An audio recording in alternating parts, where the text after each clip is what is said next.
Olá pessoal, estamos aqui para mais uma aula de Fundamentos da Educação. Hoje nós vamos abordar o tema das tendências educacionais nas práticas educativas. Esses estudos integram o currículo das licenciaturas e podem aparecer em mais de uma disciplina com variações de enfoque. Para começar a nossa aula, nós perguntamos o que significa a expressão tendência ou corrente pedagógica. Tendência ou corrente pedagógica se refere a toda e qualquer orientação de cunho filosófico e pedagógico que determina ações e padrões educativos, ainda que nem sempre sejam conscientes e fruto de uma intencionalidade explícita, ou seja, nem sempre o professor está consciente dos pressupostos teóricos que o norteiam na sua ação educativa. É como se você soubesse dirigir e não soubesse como dirige e nem sabe se está indo na direção correta. Deste modo, ao estudar as tendências, você conhecerá melhor as teorias pedagógicas, o embasamento, a direção, a finalidade das práticas educacionais. Enfim, poderá tornar-se mais consciente do seu fazer pedagógico e, quem sabe, assim se tornará mais apto para melhorar a sua prática educativa. Ao iniciar os estudos, nós nos defrontamos com a classificação das tendências. Tanto a literatura nacional quanto a internacional apresenta várias classificações. Alguns pesquisadores falam de tendências, outros de correntes e ainda de paradigmas educacionais.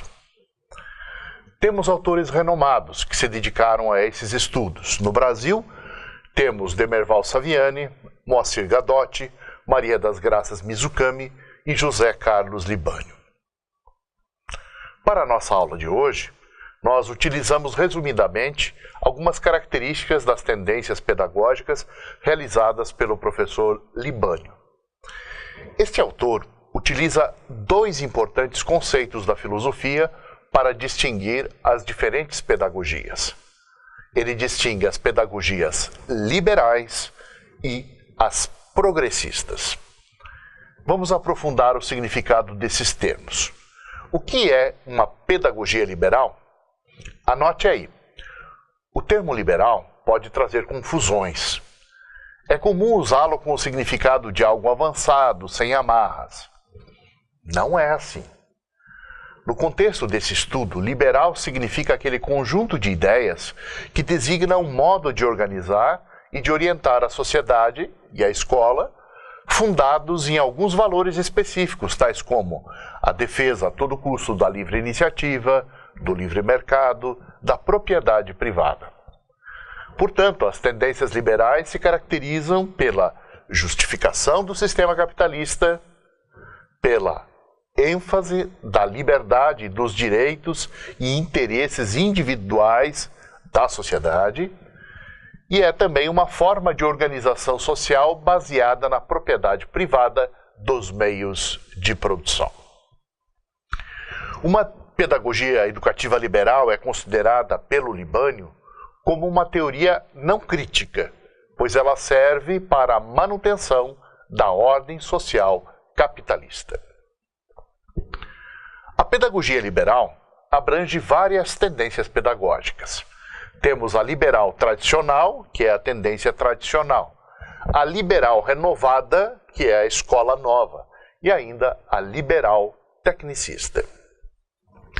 Vamos agora passar, resumidamente, as características mais visíveis de cada tendência. A tendência tradicional. O conceito de escola tradicional é extenso, e com ele estão associadas as experiências educativas vividas por muitos séculos.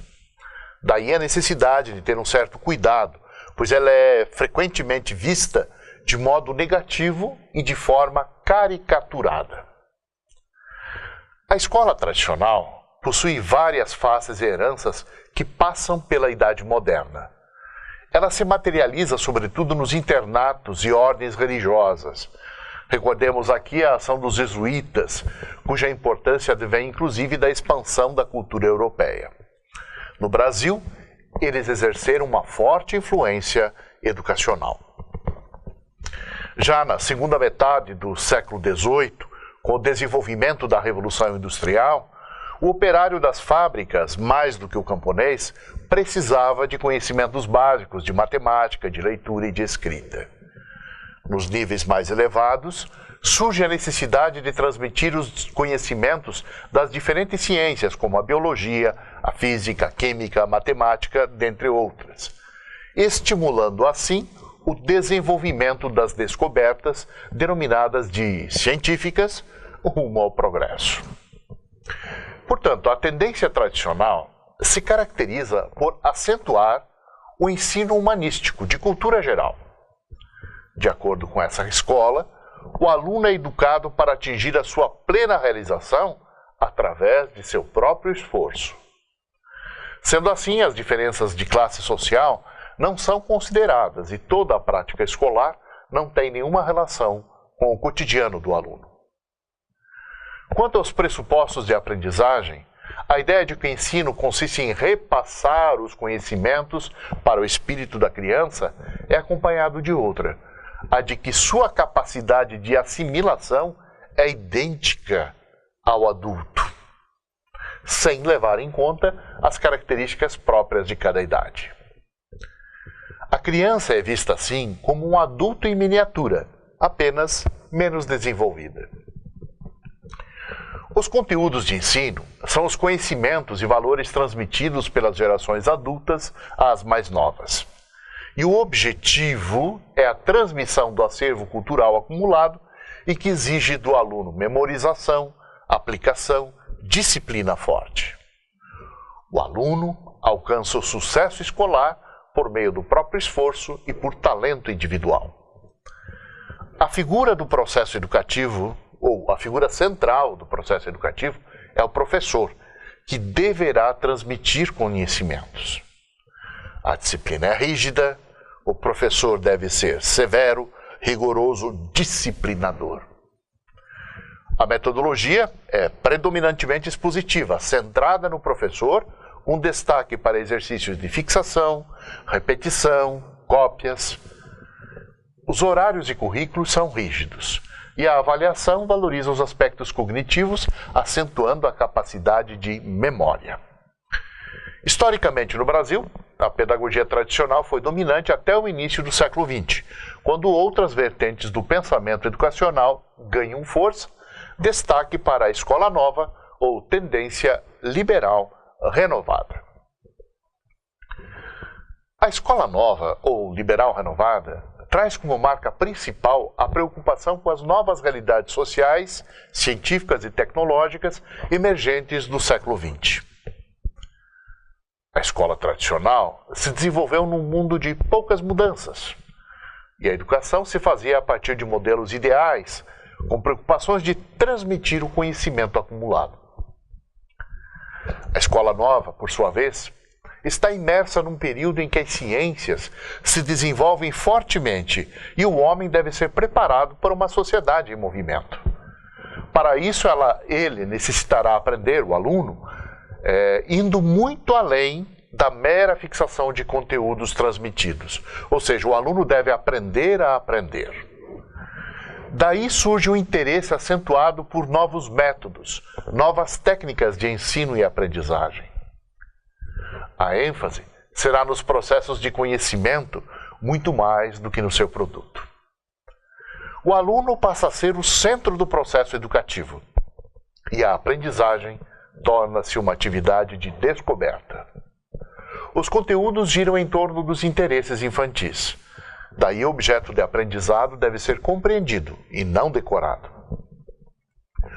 O professor assume a função de facilitador da aprendizagem e deve colaborar para o desenvolvimento da personalidade do aluno. O ambiente da escola deve ser estimulante. Os programas e horários tornam-se maleáveis.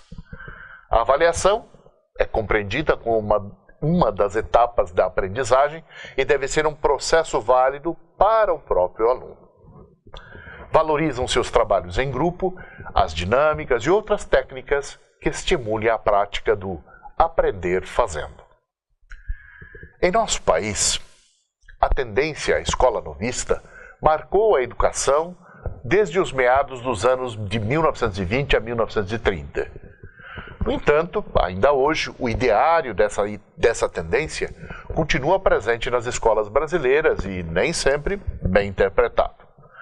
Uma avaliação de cunho histórico apresenta várias ilusões da escola nova, pois ela não produziu os resultados que prometeu. Por exemplo, tivemos a supervalorização da criança, que depreciou o papel do adulto e do professor. A confusão entre ensino e pesquisa também trouxe problemas, pois ocorreu uma espécie de artificialismo ao considerar pesquisa todo e qualquer trabalho escolar. Já nos anos de 1960 e 1970, outra tendência educacional veio ocupar a cena, impulsionada pelas relações do governo militar brasileiro com os Estados Unidos. É a tendência liberal tecnicista. Ela surgiu nos Estados Unidos e essa tendência rapidamente se expandiu para os países latino-americanos. Funda-se na ideia de que a escola deveria se tornar mais eficaz e, para isso, deveria adotar um modelo de gestão e produção empresarial. Isso significa inserir a escola no modelo de racionalização e produtividade típicas do sistema de produção capitalista.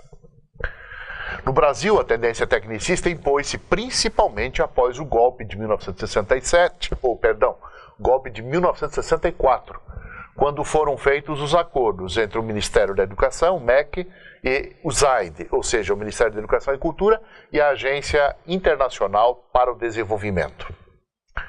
Por esses acordos, o Brasil recebeu fortíssima influência externa na sua reforma educacional.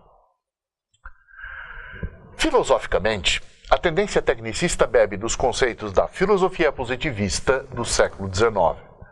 Na bandeira brasileira está estampada hoje a influência dos princípios positivistas, ordem e progresso. Esse lema, inclusive, foi adotado pelo atual presidente Temer. O tecnicismo defende o planejamento da educação por meio de uma organização racional do trabalho escolar. A meta de uma escola estruturada no modelo tecnicista empresarial é adequar a educação às exigências da sociedade industrial e tecnológica. A ênfase é preparar recursos humanos e treinar a mão de obra. Os conteúdos devem ser transmitidos e se fundam em informações que levem o indivíduo a se adaptar ao trabalho. Professor e aluno são relegados a um plano secundário. O professor deve cumprir os planejamentos dos técnicos educacionais.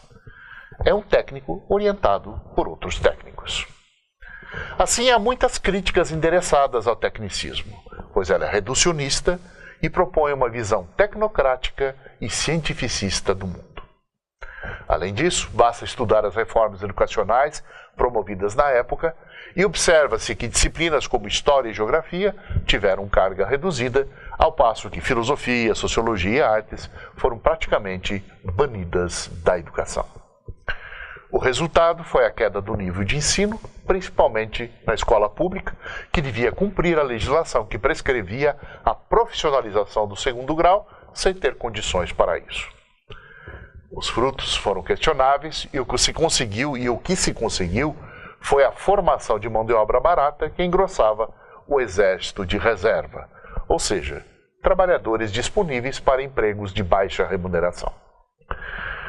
Com essas caracterizações da tendência tradicional, da escola nova e o tecnicismo, o professor Libânio afirma que estamos diante de pedagogias liberais. Na pedagogia liberal, a escola deve preparar o indivíduo para o desempenho de papéis sociais de acordo com suas aptidões individuais, cabendo ao próprio indivíduo a responsabilidade por seu sucesso ou fracasso pessoal e social. Essas tendências, conforme Libânio, não questionam o modelo de sociedade, instaurando e desconsiderando as desigualdades sociais como decorrentes das influências das relações de classe estabelecidas entre eles e do modo de produção dominante no meio em que vivem. Na busca de saídas para as duras realidades escolares, surgiram na sequência as chamadas teorias progressistas. Este será o tema da próxima aula. Hoje ficamos por aqui. Um grande abraço.